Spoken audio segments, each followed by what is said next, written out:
মিষ্টি মেয়ে অহনার একটা ডেটিং অ্যাপের মাধ্যমে হার্ষার সাথে পরিচিত হয়। সময়ের সাথে সাথে একে অপরকে ভালোবেসে ফেলে। হঠাৎ অহনার বাবা মা পারিবারিক একটা বিয়ের অনুষ্ঠানে উপস্থিত থাকার জন্য অহনাকে একা রেখে গ্রামের বাড়িতে চলে যায়। এই বিষয়টি জানা মাত্রই গার্লফ্রেন্ডের সাথে একটা সুন্দর রোমান্টিক রাত কাটাতে হার্ষা অহনার বাড়িতে উপস্থিত হয়। দুর্দান্ত আর রোমাঞ্চকর ভালোবাসাময় রাতও শেষ হয়। তবে তার পরদিন হার্ষা যখন বাড়ি থেকে বেরিয়ে যাবে, এই মুহূর্তে অহনার বাবা মা বাড়ি ফিরে আসে। ব্যাস লেগে যায় ক্যাচাল। আর এরই মধ্যে করোনার লকডাউনও পড়ে যায়। এতগুলো মানুষের মধ্য থেকে অহনা কি করে হার্ষাকে সবার চোখের আড়াল করে বাড়ির বাইরে বের করবে, আর কিভাবে বা হার্ষার বিষয়টা ফ্যামিলির কাছ থেকে লুকাবে, এমন টুইস্টে ভরপুর মজার এই কাহিনীটি আজ আপনাদের সাথে শেয়ার করব। জলদি জলদি সাবস্ক্রাইব করে নিন। তো চলুন বেশি কথা না বাড়িয়ে শুরু করা যাক আজকের মুভির এক্সপ্লেনেশন। অহনা একজন ইঞ্জিনিয়ার, হার্ষা হচ্ছে একজন ফিল্ম মেকার। এরা দুজন তাদের সমস্যা নিয়ে তাদের এক বন্ধু ক্রিয়েটর ক্রিসের কাছে আসে। সমস্যার ব্যাপারে জানতে হলে আমাদের অতীতে চলে যেতে হবে। হার্ষা একটা ডেটিং অ্যাপের মাধ্যমে অহনার সাথে পরিচিত হয়। সময়ের সাথে সাথে তাদের দুজনের মধ্যে ভালোবাসার গভীরতা তৈরি হয়। এরপর থেকে তারা দুজনের সময় পেলে একে অপরের সাথে দেখা সাক্ষাৎকার করত। অহনার বাবা মা কয়েকদিনের জন্য আত্মীয়র বিয়ের কারণে মেয়েকে একা ফ্ল্যাটে রেখে গ্রামের বাড়িতে বেড়াতে যায়। এই বিষয়টি অহনা হার্ষাকে জানিয়ে দেয়। রাতের বেলা সকল বন্ধুরা মিলে অহনার বাড়িতে পার্টি করে। হার্ষাও সেখানে উপস্থিত ছিল। সকল বন্ধুরা মিলে খুব ভালো একটা সময় পার করে। পার্টি শেষে সকল বন্ধুরা চলে যায়, কিন্তু অহনার বাড়িতে হার্ষা থেকে যায়। দুজনেই একে অপরের কাছাকাছি আসতে শুরু করে, আর ভালোবাসার আলিঙ্গনে আজকের রাত তাদের কেটে যায়। ভোরের মিষ্টি আলো ঘুমন্ত চোখে পড়তেই অহনার ঘুম ভেঙে যায়। পাশ ঘটিয়ে দেখে হার্ষা না ডেকে ঘুমাচ্ছে। অহনা হার্ষাকে ঘুম ভেঙে উঠতে বলে। এরপর মিউজিক চালু করে দিয়ে ফ্রেশ হতে চলে যায় অহনা। কিছুক্ষণের মধ্যেই হার্ষার মিউজিকের আওয়াজে ঘুম ভেঙে যায়। অহনা ফ্রেশ হয়ে বেরোলে তার কাজের মেয়ে তাকে ফোন দিয়ে বলে, ম্যাডাম আমি কি এখন আসবো কাজে? তবে অহনা আরো আধা ঘন্টা পর আসতে বলে। হার্ষা বলে, আসুক না তোমার হোমমেড, আমি না হয় তোমার রুমে লুকিয়ে থাকবো। তার কাজ শেষ হয়ে গেলে সে চলে যাবে, আর আমি তখন বের হব। তবে অহনা তাকে জোর করে বাড়ি পাঠিয়ে দিতে মেইন দরজার সামনে টেনে নিয়ে যায়। এই মুহূর্তে বাড়ির কলিং বেল বেজে ওঠে। অহনা হার্ষাকে আড়ালে লুকিয়ে যেতে বলে। এরপর অহনা দরজার গ্লাস দিয়ে দেখতে পায় তার বাবা মা চলে এসেছে। আতঙ্কিত হয়ে এই বিষয়টা হার্ষাকে জানায়। হার্ষা বলে, তোমার বাবা মা তো কালকে আসার কথা ছিল। অহনা হার্ষাকে টেনে নিয়ে নিজের রুমের আলমারির মধ্যে লুকিয়ে থাকতে বলে। অহনা ব্রাশ হাতে নিয়ে ঘরের দরজা খুলে।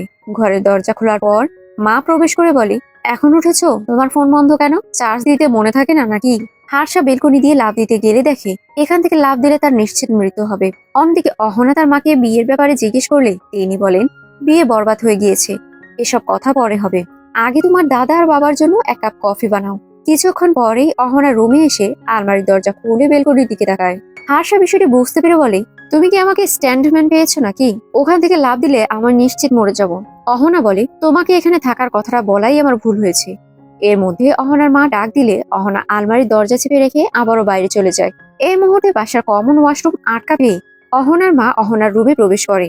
এই ঘটনা দেখে অহনা তার মায়ের পিছু চলে আসে। ওয়াশরুমের দরজা আটকা দেখে মা অহনাকে জিজ্ঞেস করে, তোমার ওয়াশরুমে কে গিয়েছে? বেচারা হার্ষা তো ফেসে যায়। ভেবে চিনতে অহনা তার বেস্ট ফ্রেন্ডের নাম সোয়াতির কথা বলে। মা বলে, ও কেন জবাব দিচ্ছে না? কতক্ষণ হয়ে গেল বের তো হচ্ছে না। সোয়াতি, দ্রুত করো না মা, পুজোর আগে আমাকে স্নানটা সেরে ফেলতে হবে, আমার হাতে সময় নেই। বাইরের কথাবার্তা শুনে হার্ষা পানির কল ছেড়ে দেয়। অহনা ভাব দেখিয়ে বলে, সোয়াতি একটু দ্রুত কর, মা রেস্ট করবে। তবে মা এখনো বিছনার উপর বসে থাকে। এই সময় কাজের মহিলা চলে আসলে বাড়ির অবস্থা দেখে মা বলে, কি ব্যাপার, তুমি গত 2 দিন আসোনি? মহিলাটি জানায়, আমাকে আসতে মানা করেছিল তো ম্যাডাম। মা বলে, যাও গিয়ে দ্রুত ঘর বাড়ি পরিষ্কার করে ফেলো। আর সোয়াতি, আর কতক্ষণ লাগবে? এই মুহূর্তে সিস্টেমে অহনা ফ্রেন্ডকে ফোন দিয়ে জোরে জোরে আওয়াজ করে বলে, সোয়াতি তুই কতক্ষণ ধরে গোসল করবি? তোর মেসেজ তো চেক কর। এক ঢিলে 2 পাখি। হার্ষা তার ফোন চেক করে দেখতে পায় সোয়াতির ফোন থেকে একটা ভয়েস SMS পাঠানো হয়েছে। SMS সেন্ড হলে সোয়াতি বলে, আমি গোসল করছি আন্টি, আর 10 মিনিট প্লিজ। এই ভয়েস মেসেজ শোনাতে শোনাতে প্রায় আধা ঘন্টা তারা কাটিয়ে দেয়। এই সময় বাইরে থেকে দাদাজি অহনাকে ডাক দিয়ে ওয়াইফাই এর পাসওয়ার্ড জানতে চায়। অহনা ওয়াইফাই পাসওয়ার্ড দিয়ে দেয়। এই মুহূর্তে অহনার বাড়ির দরজার সামনে তার ফ্রেন্ড চলে আসে। সোয়াতি অহনাকে SMS করে। অহনা দরজা খুলেই দিবে, ঠিক সে সময় মা পিছন থেকে জিজ্ঞেস করে, কোথায় যাচ্ছিস? এমন সময় কমন ওয়াশরুম থেকে অহনার বাবা বেরিয়ে আসলে মা দ্রুত সেই ওয়াশরুমে চলে যায়। এই সুযোগে অহনা দরজা খুলে সোয়াতিকে বাড়ির মধ্যে প্রবেশ করায়। আর হার্ষা বক্স খাটের মধ্যে প্রবেশ করে খাটের সেটা ঠিক করে রাখে। খাটের নিচে একটা ইঁদুরও দেখা যায়। হার্ষা আঙুল দিয়ে বুঝতে পারে এটি খেলনার ইঁদুর। এই সময় হার্ষার ফোনে তার বন্ধু ক্রিয়েটর ফোন করে বলে, ভিডিও কল ওপেন করো, তোমাকে দেখা যাচ্ছে না। তবে হার্ষা বলে, বর্তমানে আমি খুব ব্যস্ত রয়েছি, রুমে এসেই অহনা হার্ষাকে খুঁজতে শুরু করে। কিছুই না জানা সোয়াতি অহনাকে জিজ্ঞেস করে, আমাকে একটু বলবে কি হয়েছে, আর ভয়েস নোটই বা কেন পাঠালে। মোহনা এক পর্যায়ে বক্স খাটের ওপরের পাটা উঠিয়ে ফেলে। হার্ষা তখন বেরিয়ে আসে। অহনা বলে, এখন বল কি প্ল্যানিং করব।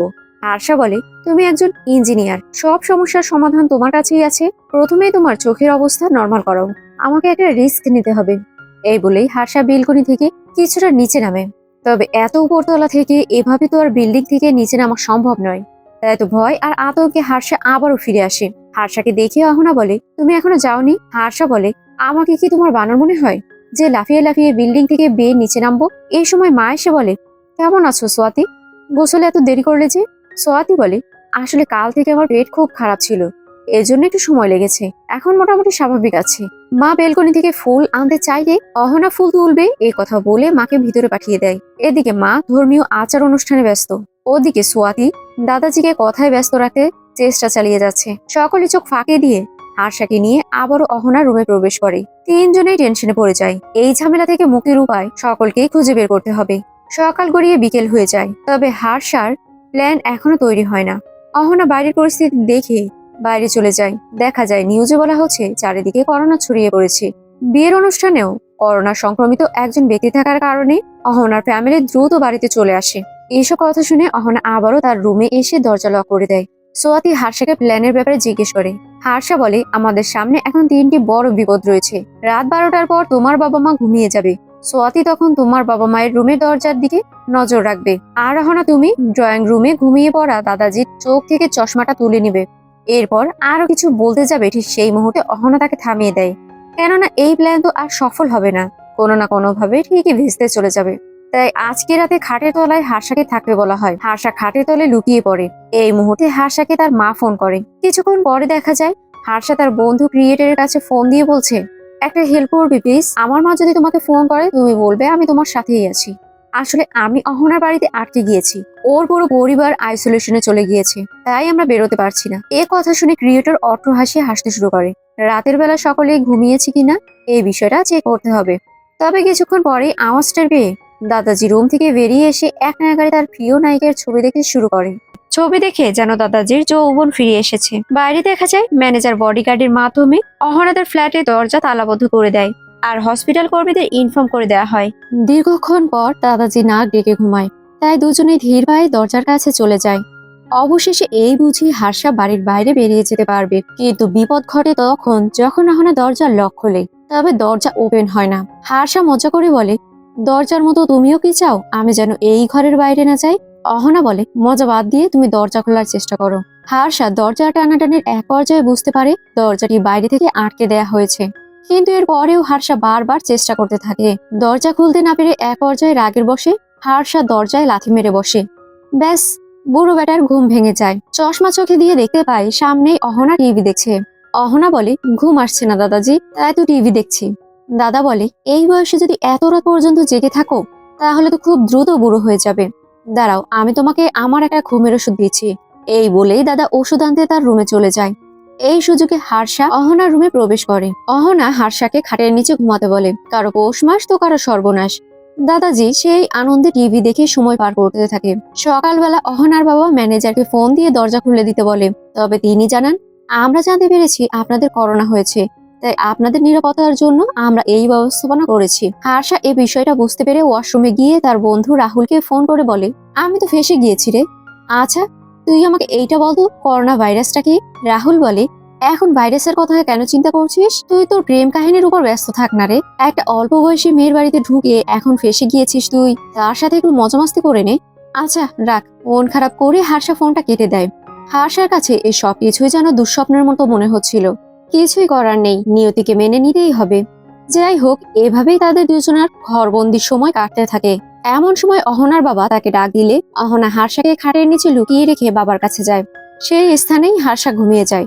হঠাৎ করে প্রচুর ধোঁয়ার কারণে হার্ষার ঘুম ভেঙে যায়। বাইরে দেখা যায় অহনার রুমে তার মা ধূপের ধোঁয়া দিয়ে চারিদিকে ছড়িয়ে দিচ্ছে। অতিরিক্ত ধোঁয়ার কারণে হার্ষার শ্বাস নিতে কষ্ট হচ্ছে, তাই তো খাটের পার্ট ওপেন করে। অহনা দেখেই খাট চেপে ধরে। এই সময় মা এসে ধোঁয়া খাটের নিচে দিতে গেলে মেয়ে হুট করে বলে, ও তো মরে যাবে মা। মা বলে, কে মরবে? অহনা বলে, করোনা। অনেক জোর করে মাকে সেই রুম থেকে অহনা বের করে দেয়। হার্ষা কোনো মতে বেরিয়ে আসে। স্বস্তির শ্বাস নিতে শুরু করে। রাতের বেলা দেখা যায় একটা বোতল হাতে নিয়ে হার্ষা অহনাকে জিজ্ঞেস করে, এটা কি? অহনা বলে, ঘুমের ওষুধ।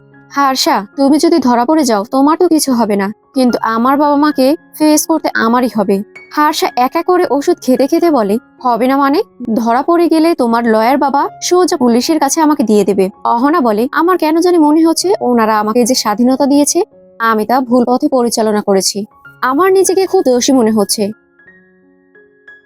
হার্ষা বলে, নিজেকে দোষী কেন মনে করছো? আমি একটা রাত সময় কাটাতে তোমার কাছে আসিনি, আমি তোমাকে ভালোবাসি। অহনা বলে, আমার ভয় লাগছে। এমন নয় যে তারা আমাকে বকবে সেজন্য ভয় পাচ্ছি, এই বিষয়টা জানাজানি হলে তারা নিজেরাই কষ্ট পাবে। এইসব কথা বলতে বলতেই হার্ষা ঘুমিয়ে পড়ে। পরদিন সকালে হসপিটালের কর্মীরা প্রোটোকলের জন্য অহনার ফুল ফ্যামিলিকে নিতে আসে। তাই তো অহনা বারবার হার্ষাকে ডাক দেয়। তবে গতকাল রাতে তো ভুলবশত ঘুমের ওষুধ খেয়ে নিয়েছে হার্ষা, সে মাতালের মতো ঘুমাচ্ছে। এতবার ডেকে কোনো লাভ না হলে অহনা তার বাবা মায়ের সাথে বেরিয়ে যায়। সুযোগ বুঝে একটা লেটার আর বাড়ির চাবি রেখে যাওয়া হয়। বেশ কিছুক্ষণ পর পুলিশের গাড়ির আওয়াজে হার্ষার ঘুম ভেঙে যায়। চারিদিকে অহনাকে খুঁজতে শুরু করে। এক পর্যায়ে চিরকুটি পড়ে দেখতে পায় তারা সকলে কোভিড আইসোলেশনের জন্য হসপিটালে গিয়েছে। হার্ষা চাবিটা নিয়ে মনের আনন্দে পুরো বাড়িতে নাচতে শুরু করে। তার নাচ দেখার মতোই ছিল। হার্ষা চিন্তা করে, যখন আমি ঘরে রয়েছি তাহলে এই চাবির কি প্রয়োজন, এই বলেই চাবিটা ছুঁড়ে ফেলে। এরপর চাবিটা নিয়ে দরজা খুলতে গিয়ে দেখে দরজা লক করা। ফাঁকা বাসায় হার্ষা চিৎকার করে বলে ওঠে, অহনা, এটা কোন ধরনের দরজা? কোনোভাবেই খুলে না। তাই তো সাথে সাথে ক্রিয়েটরকে ফোন দিয়ে বলে, আমি এখানে ফেঁসে গিয়েছি ক্রিয়েটর। অহনার বাবা মা বাইরে থেকে দরজা আটকে দিয়েছে, তুমি এখানে আর্জেন্ট এসে আমাকে বাঁচিয়ে নাও প্লিজ। ক্রিয়েটর তাকে বাঁচাতে রাজি হয়ে যায়। হসপিটালে দেখা যায় ডাক্তার আসলে মা বলে, আমাদের কারো করোনা ভাইরাস হয়নি, কিন্তু এখানে চেক আপ করাতে এসে যদি জড়িয়ে ফেলি। ডাক্তার বলে, করোনা যদি না হয় তাহলে তো আপনারা ভালো মতো বাড়ি ফিরে যেতে পারবেন, আর যদি করোনা ভাইরাস আপনাদের শরীরে ছড়িয়ে পড়ে তাহলে আপনাদের জন্য আপনাদের আশেপাশে থাকা মানুষগুলো অসুস্থ হয়ে পড়বে। আপনারা চিন্তা করবেন না, আপনাদের এই পরিবেশ সম্পূর্ণ নিরাপদ। অহনার বাড়ির সামনের বিল্ডিং এ ক্রিয়েটর হার্ষার সাথে কথা বলতে শুরু করে। হার্ষা এরপর টিস্যুতে পেঁচিয়ে চাবিটি ক্রিয়েটরের কাছে ছুঁড়ে ফেলে। ক্রিয়েটর দ্রুত গিয়ে অহনার বাড়ির দরজা তালা ওই চাবির মাধ্যমে খুলতে চেষ্টা করে, তবে তখন বুঝতে পারে এখানে আরো একটি তালা রয়েছে। তাই তো ক্রিয়েটর হার্ষার কাছে আবারও চাবিটি ফিরিয়ে দেয়। তালার কথা জানিয়ে সে সেখান থেকে কেটে পড়ে। হার্ষার তো মন খারাপ হয়ে যায়। কিছুক্ষণ পর অহনা তাকে ফোন দেয়। হার্ষা বলে, এখন তোমরা কোথায় আছো? আর ঘরে দ্বিতীয় তালার মারার প্রয়োজন কি ছিল? এখন তো আমি এখানে ফেসে গেলাম, তাই না? অহনা বলে, আমরা সবাই হসপিটালে রয়েছি, আর দ্বিতীয় তালাটি মা নিরাপত্তার জন্য লাগিয়ে দিয়েছে, আর ডক্টর আমাদের 14 দিনের জন্য হসপিটালে থাকবে বলেছে।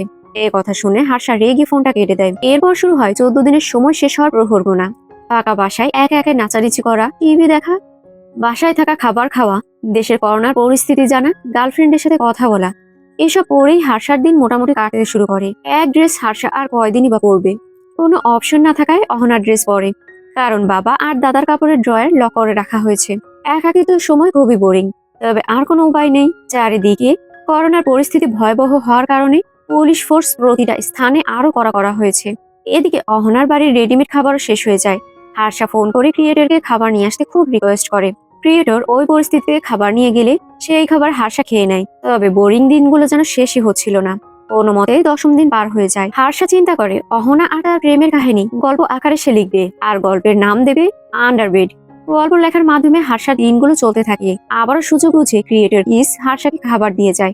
তবে ফেরার পথে পুলিশ আটকে জিজ্ঞেস করে, লকডাউনের মধ্যে তুমি কেন বাইরে বেরিয়েছো? ক্রিয়েটর বলে, স্যার আপনি মাস্ক খুলুন তো, দেখুন আমাকে চিনতে পারছেন কিনা।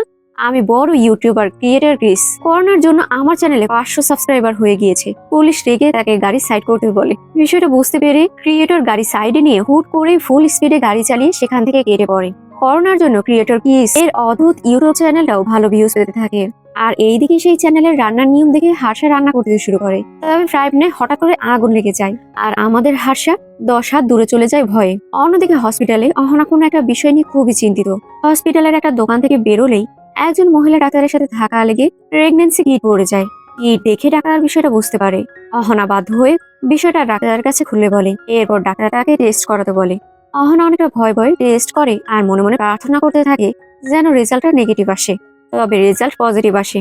অহনা সম্পূর্ণ ভেঙে পড়ে। এরপর ডক্টরের কাছে যায়। ডক্টর বলে, আমি বুঝতে পারছি তোমার বিষয়টা, তোমার কাছে অনেক অপশন আছে, তবে এখন তুমি যা করবে ভালো করে চিন্তা ভাবনা করেই করবে। তবে এটা মনে রেখো, এখন বাবা মায়ের সাপোর্ট দরকার তোমার। অহনা মাথা নাড়িয়ে সেই স্থান থেকে চলে যায়। 14 দিন কমপ্লিট হয়ে যায়। অহনার ফুল ফ্যামিলিকে ছেড়ে দেওয়ার কথা ডক্টর কনফার্ম করে। তাই সেদিন রাতেই অহনা এই বিষয়টা হার্ষাকে ফোন করে জানিয়ে দেয়। এই কথা শুনে হার্ষা অনেক খুশি হয়। পরদিন সকালেই বাড়ি ফিরে আসে তারা সকলেই। অহনা নিজের রুমে এসে দরজা লক করে দেয়। হার্ষা অহনার কাছে এসে বলে, তুমি ফিরে আসাতে আমি অনেক খুশি হয়েছি, কিন্তু তোমার মুখটা এমন লাগছে কেন? তুমি চিন্তা করো না, আমি সবকিছু প্ল্যানিং করে রেখেছি। এই মুহূর্তে সোয়াতি ফোন করে। অহনা বাইরে বেরিয়ে আসলে সোয়াতি আবারও তার কাছে একটা প্রেগনেন্সি কিট দেয়। অহনা রুমে এসে ওয়াশরুমে গিয়ে আবারও প্রেগনেন্সির বিষয়টা কনফার্ম হওয়ার জন্য চেক করে। তবে এই কিটটাতেও রেজাল্ট পজিটিভ আসে। অহনা বাইরে বেরিয়ে এসে একাধারে কান্না করতে শুরু করে। অহনার কান্না দেখে হার্ষা জিজ্ঞেস করে, তুমি কান্না করছো কেন অহনা? কি হয়েছে আমাকে খুলে বলো। অহনা বলে, রেজাল্ট পজিটিভ এসেছে। হার্ষা ভেবে নেয় হয়তো করোনার রেজাল্ট পজিটিভ এসেছে। অহনা বলে, প্রেগনেন্সির রেজাল্ট পজিটিভ। কথাটা শুনে হার্ষা চমকে ওঠে। পরক্ষণেই হেসে বলে, তুমি আমার সাথে মজা করছো তাই না? অহনা বলে, এমন কথা নিয়ে কেউ মজা করে? হার্ষা বলে, তুমি কি সিরিয়াস ভাবে এই কথাগুলো বলছো? কিন্তু সেদিন তো আমি প্রোটেকশন ব্যবহার করেছিলাম, তাহলে রেজাল্ট পজিটিভ কি করে আসে? এ কথা শুনেই অহনা ফুল রেগে যায় আর বলে, তুমি কি আমাকে সন্দেহ করছো? তুমি কি বলতে চাচ্ছ? হার্ষা বলে, আস্তে কথা বলো, সবাই শুনে যাবে। অহনা বলে, আমি ভেবেছিলাম তুমি পরিস্থিতি বুঝতে পারবে, তবে তুমি যে এমন কথা বলবে তা আমি কল্পনাও করিনি। হার্ষা বলে, আস্তে বলো, সবাই শুনতে পাবে। এই দিনের জন্য কি আমি 14 দিন তালাবদ্ধ হয়েছিলাম? অহনা বলে, অনেক হয়েছে, এখন তুমি বেরিয়ে যাও। এই বলেই রুমের দরজা খুলে সকলের সামনে হার্ষাকে ধাক্কা দিয়ে রুম থেকে বের করে দেয়। মা মেয়েকে জিজ্ঞেস করে, কে এই ছেলে আর তোমার রুমে কি করে এলো? অহনা বলে, আমরা দুজন দুজনকে ভালোবাসি। মা বলে, তাহলে এই কি সেই স্বাতী ছিল? বাবা হাঁটু গেড়ে মেয়েকে ভরসা দিয়ে বলে, তোমার সাহস আছে না তোমার ভালোবাসাকে প্রকাশ করার? আমি তোমার বাবা, কিন্তু তারও আগে আমি তোমার একজন ভালো বন্ধু। আমি জানি কোনটা ভুল কোনটা ঠিক, তোমার যা বলা তুমি বলো। অহনা বলে, আমি প্রেগনেন্ট। এই কথা শুনে মা কান্নায় ভেঙে পড়ে বলে, তুমি একবার আমাদের কথা চিন্তা করলে না? আচ্ছা আমাদের কথা বাদ দাও, নিজের ভবিষ্যতের কথাও চিন্তা করলে না? এইটা তুমি কি করে ফেলেছো? যদি দুনিয়ার মানুষ জেনে যায় তাহলে কি হবে ভাবতে পারছো? বাবা রুম থেকে বেরিয়ে আসে, অহনাকে ডেকে বলে, আমি একটা সিদ্ধান্ত নিয়েছি। আচ্ছা, এই ছেলেকে বলার জন্য তোমার কোনো কথা আছে? অহনা মাথা নিচু করে চুপ করে থাকে। বাবা হার্ষার হাতে তার ফোন দিয়ে বলে, তুমি এখান থেকে চলে যেতে পারো। হার্ষা কান্না করতে করতে বাড়ি থেকে বেরিয়ে যায়। মন খারাপ করে বাড়ির মধ্যে প্রবেশ করে হার্ষা। আর আমরা দেখতে পাই ডাক্তার মহিলাটাই হার্ষার মা। দুজনেরই দিন খুব বেদনাদায়ক ভাবে কাটতে থাকে। ছেলের এমন পরিস্থিতি দেখে মা ক্রিয়েটার কিসকে জিজ্ঞেস করে, হার্ষার কি হয়েছে আমাকে একটু খুলে বলবে? আমি কখনো ওকে এরকম দেখিনি। খাওয়া দাওয়া সবকিছু বাদ দিয়ে দিয়েছে ও। আমি এই বিষয়টা নিয়ে খুবই দুশ্চিন্তায় আছি। তুমি যদি কিছু জেনে থাকো দয়া করে আমাকে জানাও। ক্রিয়েটর বলে, 14 দিন অহনা নামের একটি মেয়ের রুমে ও বন্দি ছিল। আমি এর বেশি কিছু জানি না। আন্টি নাম শুনেই বুঝতে পারে তার ছেলের জীবনে কি ঘটে গিয়েছে। এরপর ছেলের কাছে গিয়ে কষিয়ে একটা চড় দেয়। ছেলেটি মাথা নিচু করে চলে যেতে গেলে আবারও ফিরে এসে মাকে জড়িয়ে ধরে কান্না করতে শুরু করে। মা বিষয়টা বুঝতে পারে। পরক্ষণেই অহনার বাড়িতে কলিং বেল বাজলে তার বাবা দরজা খুলে ডক্টরকে দেখে অবাক হয়ে যায়। পেছন থেকে হার্ষা বেরিয়ে আসে। আন্টি বলে, হার্ষা আমার ছেলে। সকল পরিস্থিতি জেনে আমি হার্ষাকে নিয়ে এখানে চলে এসেছি। যা ঘটেছে তার জন্য সমানভাবে আমার ছেলেও দায়ী। তাই আমাদের এই বিষয়টা নিয়ে একটা সমাধানে যাওয়া উচিত। অহনার বাবা তাকে বাড়ির ভিতর প্রবেশ করতে বলে। অহনার মা বলে, এটাকে তো আর জীবন বলা যায় না, সবার প্রথমে ক্যারিয়ার আর নিজের স্বাস্থ্যের দিকে লক্ষ্য করা প্রয়োজন। আন্টি বলে, কিন্তু এখন আমাদের কি করতে হবে এ বিষয়ে চিন্তা করার সময়। যখন আমরা বাচ্চা লালন পালন করি তখন তাদের চাহিদা অনুযায়ী আমরা সবকিছু দিতে চেষ্টা করি, শুধুমাত্র তাদের খুশি হওয়ার কথা ভেবে। কিন্তু যখনই বড় হতে শুরু করে তখন আমরা প্রাইভেসির নামে তাদের স্বাধীনতা দিয়ে দিই। তাহলে কোনো না কোনোভাবে এই স্বাধীনতার কারণেই আমরাও দোষী। যা হওয়ার হয়ে গিয়েছে, তাই আমাদের তাদেরকে আরো একটা সুযোগ দেওয়া দরকার। এরপরই অহনার বাবা অহনাকে ডাক দেয়। অহনা ডক্টর আর হার্ষাকে দেখে কিছুটা অবাক হয়ে যায়। বাবা বলে, ইনি কিন্তু হার্ষার মা, আর তারা তোমার সাথে কিছু কথা বলতে এসেছে। এ সময় হার্ষা বলে, আমি কিছু কথা বলতে চাই। ওই দিন আমি কিছু বলতে পারিনি, কারণ আপনার চোখে আমি কষ্টের ছাপ স্পষ্ট দেখতে পেয়েছিলাম। আমি অহনাকে ভালোবাসি। আপনি পারমিশন দিলে আমি অহনার সাথে একান্তে কিছু সময় কথা বলতে চাই। বাবা হার্ষাকে জড়িয়ে ধরে পারমিশন দিয়ে দেয়। হার্ষা অহনার কাছে গিয়ে বলে, অহনা আমি খুবই দুঃখিত, ওই দিনটার জন্য আমি নিজেই দোষী, তবে আমি জেনে বুঝে এটা করিনি। অহনা বলে, আমিও সরি, আসলে ওই সিচুয়েশনে ওইভাবে রিয়াক্ট করা আমার ঠিক হয়নি। সকল মান অভিমান ভেঙে একে অপরকে জড়িয়ে ধরে হার্ষা বলে, বাবা বলেছিল না আমাদের একটা সিদ্ধান্তে যেতে? আমি পুরোপুরি তোমার আর নবাগত সন্তানের দায়িত্ব নিতে প্রস্তুত রয়েছি। বেশ কয়েক বছর পর দেখা যায় অহনা আর হার্ষার ছোট্ট ফুটফুটে একটা সন্তান হয়েছে। তারা তিনজনে মিলে ক্রিয়েটর কিস এর ভিডিও দেখছে। আর ক্রিয়েটর কিস অহনা আর হার্ষার কাহিনী নিয়ে লাইভ ভিডিওতে আলোচনা করছিল। এরই মধ্য দিয়ে শেষ হয় আমাদের আজকের মুভির কাহিনী। সো ভিউয়ার্স, ভিডিওটি ভালো লাগলে লাইক, কমেন্ট, শেয়ার এবং সাবস্ক্রাইব করবেন। আর এতক্ষণ আমার সাথে থাকার জন্য অসংখ্য ধন্যবাদ।